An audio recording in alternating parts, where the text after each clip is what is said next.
तो south actor junior NTR की इस साल की सबसे बड़ी मूवी रिलीज हो चुकी है, जिस मूवी का नाम है देवरा पार्ट 1। और ये देवरा पार्ट 1 इनकी पुरानी मूवी आरआरआर की तरह ही बहुत ही बढ़िया मूवी है। और इसीलिए मैं आप सबसे बोलना चाहूंगा कि आप सभी इस मूवी को थिएटर्स के अंदर जरूर देखिए, क्योंकि सही मायनों में किसी भी मूवी को देखने में सबसे ज्यादा मजा थिएटर्स के अंदर ही आता है। लेकिन हाँ, अगर आप सभी किसी रीजन की वजह से इस मूवी को थिएटर्स में नहीं देख पाए हैं तो आपको फिक्र करने की कोई जरूरत नहीं है, क्योंकि आप सभी के लिए हम आज की इस वीडियो के अंदर इस मूवी की स्टोरी को एक्सप्लेन करने जा रहे हैं। यानी कि हमारी इस वीडियो को पूरा देखने के बाद ही आप सभी देवरा पार्ट 1 की पूरी स्टोरी को जान जाएंगे। सो इसीलिए आज आपसे कुछ भी मिस ना हो, उसके लिए आप सब इस वीडियो को पूरा अंत तक जरूर देखना। एंड अगर आप में से कोई भी हमारे चैनल को पहली बार देख रहा है तो वो जल्दी से हमारे चैनल को सब्सक्राइब कर लेना। बाकी सब्सक्राइब बटन के बगल के बेल आइकन को भी ऑल पर सेट कर लेना, ताकि जैसे हमारे चैनल की कोई भी लेटेस्ट वीडियो अपलोड हो वैसे आप उस वीडियो को सबसे पहले देख सकें। और हाँ, अगर आप सबको वीडियो पसंद आती है तो आप सब इस वीडियो को लाइक जरूर करना। एंड आप सभी कमेंट्स के अंदर देवरा जरूर लिखना, ताकि हमें भी ये पता चल सके कि आप सबको मूवी की स्टोरी और हमारी ये वीडियो बहुत पसंद आई है। तो चलिए अब इसी बात पे हम जल्दी से वीडियो को स्टार्ट करते हैं एंड देवरा पार्ट 1 की स्टोरी को जानते हैं।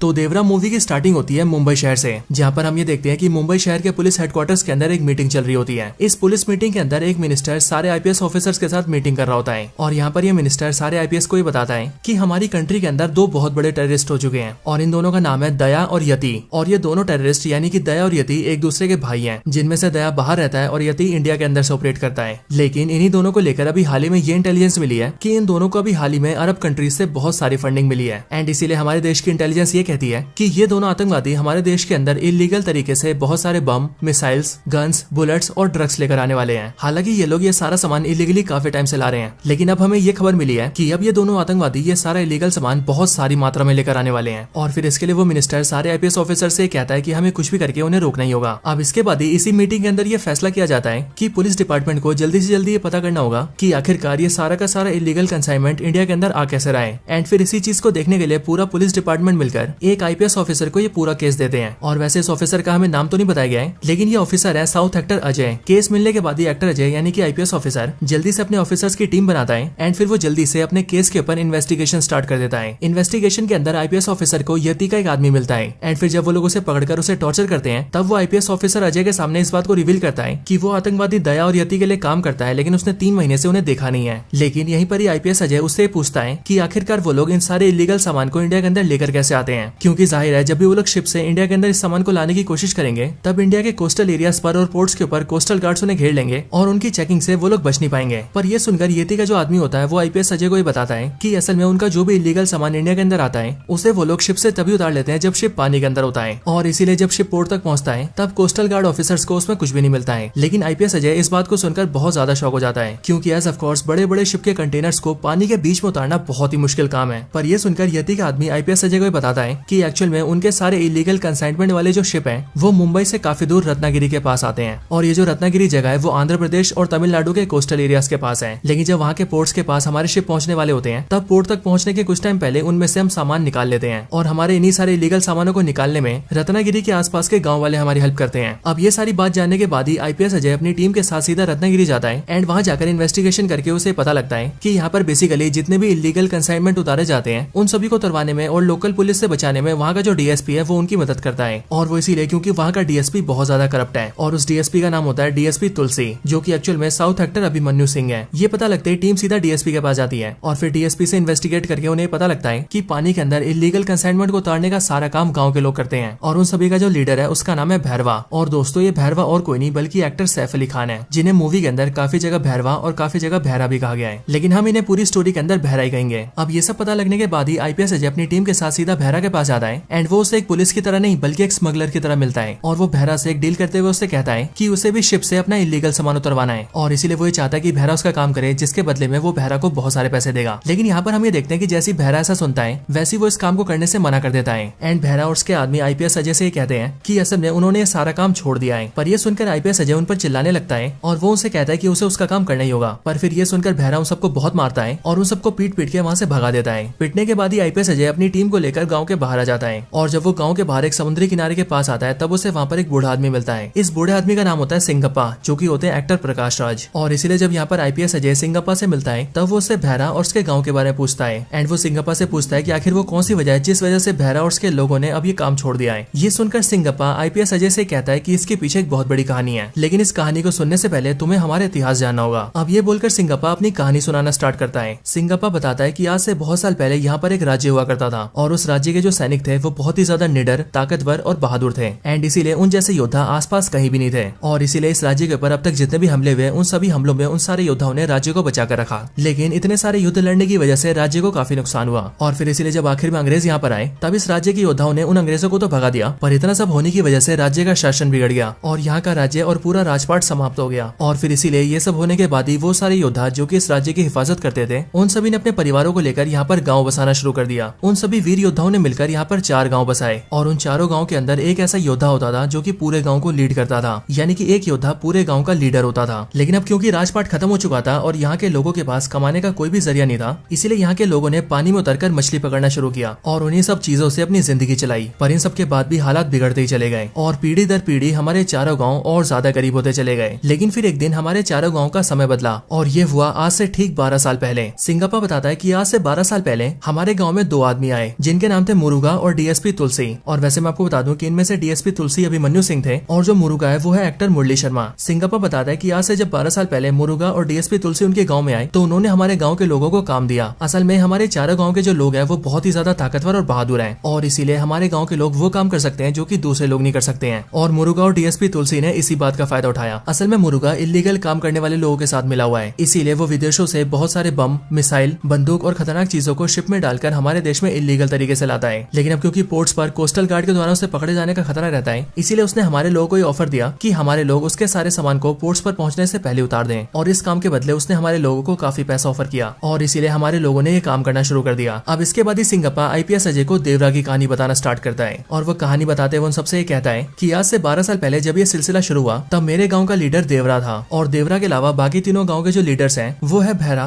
कुंजारा और रैयप्पा। और चारों गाँव के इन सारे लीडर्स ने मिलकर अपने सारे आदमियों को इकट्ठा किया एंड फिर उन सबने मुरुगा के कहने पर उसका काम करना शुरू कर दिया। अब इसके आगे सिंगप्पा की कहानी में हमें देवरा की फैमिली के बारे में पता लगता है, जहाँ पर हम ये जानते हैं कि देवरा की फैमिली में उसकी वाइफ है, देवरा की मदर है, देवरा का एक बेटा है जो कि 12-13 साल का है और इसके साथ ही देवरा की वाइफ प्रेग्नेंट भी है, जिस वजह से आगे चलकर देवरा को एक बेटी भी होती है। देवरा अपनी फैमिली के साथ अपनी लाइफ में बहुत खुश होता है और जो काम देवरा और उसके लोग कर रहे थे उनसे उन्हें काफी अच्छा पैसा मिल रहा होता है, इसीलिए चारों गाँव की जिंदगी काफी अच्छी चल रही होती है। लेकिन कहानी में आगे हम ये जानते हैं कि जो सैफ अली खान का कैरेक्टर है यानी कि भैरा, वो देवरा से बहुत ज्यादा जलता है और ऐसा इसीलिए क्योंकि देवरा के खुद के गांव के साथ साथ बाकी के तीनों गांव भी देवरा की बहुत ज्यादा इज्जत करते हैं। और सिर्फ यही नहीं बल्कि चारों गांव के सारे लोग मिलकर हर साल एक खास पूजा करते हैं जिस पूजा का नाम है शस्त्र पूजा। एंड बेसिकली इस शस्त्र पूजा के अंदर चारों गाँव से 2-2 योद्धा भाग लेते हैं और जिस गाँव का योद्धा आखिरी तक टिका रहता है और सारे लोगों को हरा देता है वो इस प्रतियोगिता को जीत जाता है। और जो भी इसे जीतता है उसे इनाम के तौर पर सारे पूर्वजों के हथियार मिलते हैं, यानी कि वो सारे शस्त्र जिन्हें उनके पूर्वजों ने इस्तेमाल किया होता है। एंड इसीलिए जीतने वाला इन सारे शस्त्रों को अपने घर में रखता है और ये इन सब के लिए बहुत सम्मान की बात होती है। और यहाँ पर हमें पता लगता है कि बीते बहुत सालों से शस्त्र पूजा की प्रतियोगिता को हर बार देवरा ही जीतता है। एंड इस रीजन की वजह से भी भैरवा देवरा से बहुत ज्यादा नफरत करता है, लेकिन सामने वो हमेशा ये दिखाता है कि वो देवरा का दोस्त है। अब इसके आगे हमें पता लगता है कि देवरा के गाँव में एक लड़का होता है जिसकी उम्र 15-16 साल होती है। एंड ये लड़का बेसिकली पढ़ाई करने के लिए बाहर शहर में जाता है और अक्सर अपने गाँव से शहर के बीच बस से अप डाउन करता है। लेकिन एक दिन अचानक से जब वो शहर से पढ़ाई करके अपने गाँव आ रहा होता है तभी रास्ते में कुछ आतंकवादी उसके बस को घेर लेते हैं एंड उसके पूरे बस को बम से उड़ा देते हैं और फिर बस के अंदर जो भी लोग बचे होते हैं उन सबको गोलियों से मार देते हैं और फिर इसके बाद ही वो मरे हुए लोगों से सारे सामान का लूटपाट कर लेते हैं। अब जब इस लड़के की डेड बॉडी देवरा के गाँव पहुंचती है तब देवरा को ये देखकर बहुत बड़ा धक्का लगता है और वो इसीलिए क्योंकि जो बच्चा मरा होता है उसके पिता पहले से ही मर चुके होते हैं एंड इसलिए ये बात देवरा को बहुत ज्यादा दुखी करती है। लेकिन फिर इसके बाद ही देवरा और बाकी गाँव के लीडर से मिलने के लिए मुरुगा और डीएसपी तुलसी आते हैं और वो दोनों सबसे कहते हैं कि कल के दिन उन्हें अगला माल उतारना है। पर इस बार ये सुनकर देवरा मुरुगा और डीएसपी तुलसी से कहता है कि उन्हें इस काम को कुछ दिनों के लिए रोक देना चाहिए क्योंकि इस टाइम पर कोस्टल गार्ड ऑफिसर्स की सख्ती बहुत ज्यादा बढ़ गई है और इसीलिए पकड़े जाने का खतरा काफी ज्यादा है। लेकिन देवरा जैसे ऐसा बोलता है वैसे हम ये देखते हैं कि भैरा और कुंजारा ये बोलते हैं कि अगर देवरा को नहीं आना है तो वो ना आए, हम उसके बिना भी इस काम को कर लेंगे। लेकिन फिर इस बात को सुनकर ही जो चौथे गाँव का लीडर होता है यानी कि रैयप्पा, वो देवरा को साथ आने के लिए कहता है और वो देवरा को ये बोलकर मना लेता है कि अगर देवरा साथ होगा तो वो उन सबको किसी भी हालत से बचा लेगा। एंड फिर इसीलिए रैयप्पा की इस बात को सुनकर देवरा राजी हो जाता है और फिर वो सब अपने काम के लिए निकल जाते हैं। लेकिन अब क्योंकि सख्ती बहुत ज्यादा बढ़ चुकी थी इसीलिए इस बार पानी के अंदर बहुत सारे कोस्टल गार्ड ऑफिसर्स होते हैं और इसीलिए वो लोग देवरा और उसके सारे सारे साथियों को पकड़ लेते हैं। शिप पर जब देवरा और उसके सारे लोग पकड़े जाते हैं तब सारे कोस्टल गार्ड ऑफिसर्स में से जो सबसे सीनियर होता है वो उन सबसे कहता है कि वो भी यहीं पास में ही रहता है और इसीलिए वो देवरा और उसके सारे साथियों को जानता है। लेकिन हाँ, उसने ये सुना था कि उनके बाप दादा बहुत बहादुर थे और बहुत बड़े योद्धा थे और उन्होंने अपने देश को बचाने के लिए हर बाहरी ताकत का सामना किया था। लेकिन यहाँ पर वो ये देख रहे हैं कि उन्हीं योद्धाओं के बच्चे अब चोरियां कर रहे हैं और ऐसे स्मगलर्स और क्रिमिनल्स का साथ दे रहे हैं जो कि हमारे देश को बर्बाद कर रहे हैं। इन सब के आगे वो ऑफिसर वो सारे कंटेनर खोलता है एंड वो सबको दिखाते हुए सबको बताता है कि इन सारे कंटेनर्स में बंदूक,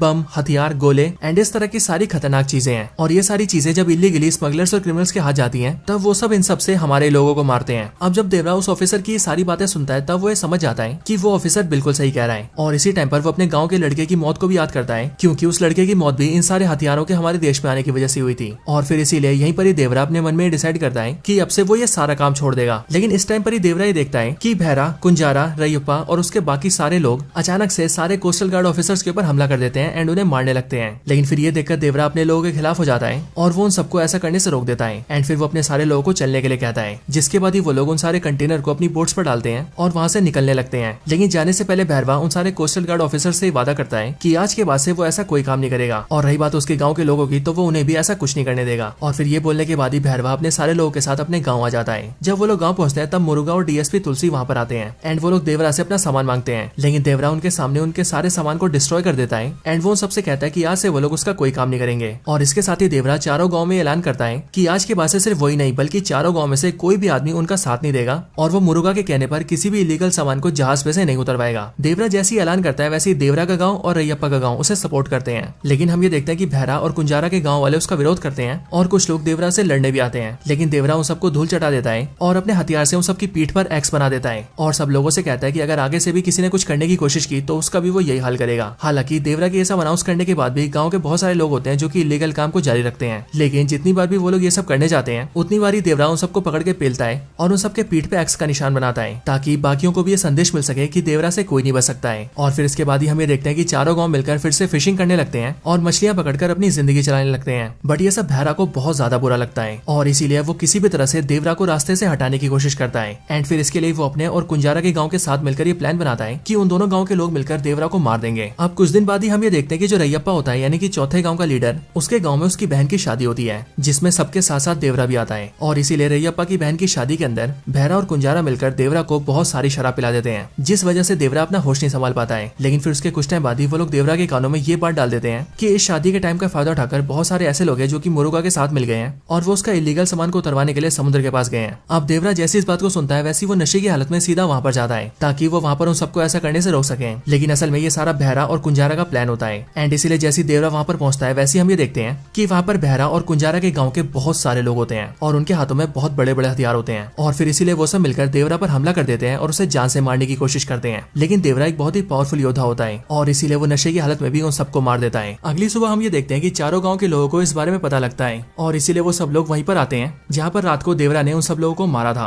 यहाँ पर आने के बाद ही सब लोग ये देखते हैं कि जिन जिन ने भी देवरा पर हमला किया था उन सबकी वहाँ पर लाशें पड़ी होती है और निशानी के तौर पर उन सबके पीठ पर एक्स बना होता है। इसके साथ ही वहीं पास के एक पत्थर पर कुछ शब्द लिखे होते हैं और जब गाँव के लोग उन्हें पढ़ते हैं तब हमें पता लगता है कि वो असल में देवरा ने लिखा है। उन शब्दों को पढ़कर हमें पता लगता है कि देवरा अब गाँव छोड़कर चला गया है और इसीलिए अब से वो दूर रहकर ही चारों गाँव की निगरानी करेगा एंड आगे से जो भी फिर से इलीगल काम करने की कोशिश करेगा देवरा उन सबको भी जान से मार देगा, बिल्कुल उसी तरह से जिस तरह से उसने इन सबको मारा है। अब हालांकि ये सब होने के बाद भी गांव के काफी सारे लोग फिर से वो इलीगल काम करने की कोशिश करते हैं। लेकिन वो लोग जितनी बार भी ऐसा करने की कोशिश करते हैं उतनी बार देवरा उन सबका वही हाल करता है जो हाल उसने पहले वाले लोगों का किया था एंड इसीलिए चारों गाँव में डर बैठ जाता है कि देवरा किसी को नहीं छोड़ेगा। इसीलिए हम ये देखते हैं कि चारों गाँव मिलकर ये सारे काम छोड़ देते हैं और वो लोग फिर से फिशिंग स्टार्ट कर देते हैं और फिर इसी तरह से 10-11 साल बीत जाते हैं जिसके बाद ही देवरा का जो बेटा होता है जिसका नाम वरा होता है वो भी जवान हो जाता है और वो भी बेसिकली अपने बाप देवरा जैसे दिखता है क्योंकि ये भी जूनियर एनटीआर ही होता है। लेकिन हाँ दोस्तों, यहाँ पर हमें पता लगता है कि जहाँ पर देवरा एक बहुत ही बड़ा वीर था वहीं पर ही देवरा का बेटा वरा डरपोक होता है और इसीलिए वो किसी से भी लड़ाई झगड़ा नहीं करता है। लेकिन इसी टाइम पर हम भैरा को भी देखते हैं जिसके मन में देवरा को लेकर गुस्सा और ज्यादा बढ़ चुका होता है और इसीलिए उसके गाँव के जिन भी लोगों को देवरा ने मारा होता है वो उन सबके बच्चों को इकट्ठा करके एक आर्मी बनाता है एंड बचपन से उन्हें ट्रेन कर करके जवानी तक उन्हें ऐसा बना देता है कि मानो वो सारे के सारे किलिंग मशीन हो गए हो। और भैरा उन सबको ऐसे इसीलिए तैयार करता है ताकि जब भी उसे देवरा मिले तो वो उन सबके जरिए देवरा को खत्म कर दे। अब इसके आगे हम ये देखते हैं कि गांव में सब कुछ ठीक चल रहा होता है, सब लोग अपना काम कर रहे होते हैं और जब जब कोई भी लोग इलीगल काम करने की कोशिश करते हैं और समुद्र में आते हैं तब हर बार देवरा उनका वही हाल करता है जो उसने पहले वाले लोगों का किया था। लेकिन फिर एक दिन अचानक से हम ये देखते हैं कि भैरा के गाँव के कुछ लड़के देवरा की बेटी को छेड़ देते हैं, यानी कि वरा की बहन को। लेकिन हाँ, जैसे इस बारे में वरा को पता लगता है वैसे वो उन लड़कों को बहुत मारता है। पर जब वरा उन सबको पीट के वहाँ से जा रहा होता है तभी भैरा अपने गाँव के उन लड़कों में से एक लड़के को जान से मार देता है। जिसके बाद अगले दिन गाँव में ये खबर फैलती है कि वरा ने उन लड़कों को पीट पीट कर एक की जान ले ली है। अब ये बात जैसी वरा को पता लगती है कि उसके पीटने से किसी की जान गई है तब वो सीधा भैरा के गाँव भैरा के पास आता है ताकि वो भैरा से माफी मांग सके। लेकिन भैरा उससे कहता है कि वो उसे तभी माफ करेगा जब वो उसके लिए काम करेगा। अब ये बात सुनकर वरा हाँ बोल देता है और फिर इसके आगे हमें पता लगता है कि भैरा ने मुरुगा और डीएसपी तुलसी से डील कर ली होती है एंड उसने उनसे ये बोला होता है कि अब उसके जो लड़के हैं वो इतने ज्यादा तैयार हो चुके हैं कि अब अगर देवरा उनके सामने आता भी है तो वो लोग देवरा को जान से मार देंगे। और फिर इसके लिए वो लोग कंसाइनमेंट को लेने के लिए पानी में उतरते हैं और इस बार भैरा उन सबके साथ साथ देवरा के बेटे वरा को ही भेजता है और वो वरा से कहता है कि अगर उसका बाप देवरा उसे दिखे तो उसे देवरा को मारना पड़ेगा। अब इन सब के बाद ही जैसे वो लोग पानी में आकर कंसाइनमेंट उतारने लगते हैं वैसे हम ये देखते हैं कि कोई उन पर हमला कर रहा है और कोई उन सबको पानी में खींच खींच कर मार रहा है। और जब दूसरे लोग उन सबको खींच कर बाहर निकाल रहे हैं तब वो लोग ये देख रहे हैं कि जिन भी लोगों को पानी के अंदर खींचा गया था उन सब की पीठ पर एक्स बना हुआ है और इसलिए ये सब देखकर वो लोग ये समझ जाते हैं कि शायद से देवरा यहाँ पर आकर उन सबके साथ ऐसा कर रहा है। लेकिन फिर यहीं पर ही एक बहुत बड़ा खुलासा होता है और वो खुलासा ये होता है कि वहाँ पर देवरा नहीं होता बल्कि देवरा का बेटा वरा ये सब कर रहा होता है। और फिर जब वो उन सारे लोगों की पीठ पर एक्स बना देता है और उन्हें बेहोश कर देता है तब वो उन सबको शिप में डालकर तट पर ले आता है और तब उससे वहाँ पर मिलने आते हैं प्रकाश राज यानी कि सिंगप्पा। एंड फिर यहाँ पर आकर स्टोरी खुलती है और हमें पता लगता है कि असल में जिस रात सारे लोगों ने देवरा पर हमला किया था उसी रात को देवरा की मौत हो गई थी। लेकिन देवरा के बेटे वरा ने और सिंगप्पा ने दोनों ने मिलकर देवरा को मरने के बाद भी उसे किस्से कहानियों में जिंदा रखा ताकि चारों गाँव के मन में जो डर है वो डर बना रहे और कोई भी गलत करने से पहले 100 बार सोचे। और सिर्फ ये नहीं बल्कि देवरा के मरने के बाद जितने भी लोगों के साथ हमें ऐसा लगा कि उन्हें देवरा ने मारा है उन सबको भी असल में वरा नहीं मारा था। लेकिन ये सारी बातें जानने के बाद ही जब हमें पता लगता है कि देवरा की मौत हो चुकी है और देवरा उसी दिन मर गया था जिस दिन उन लोगों ने देवरा पर हमला किया था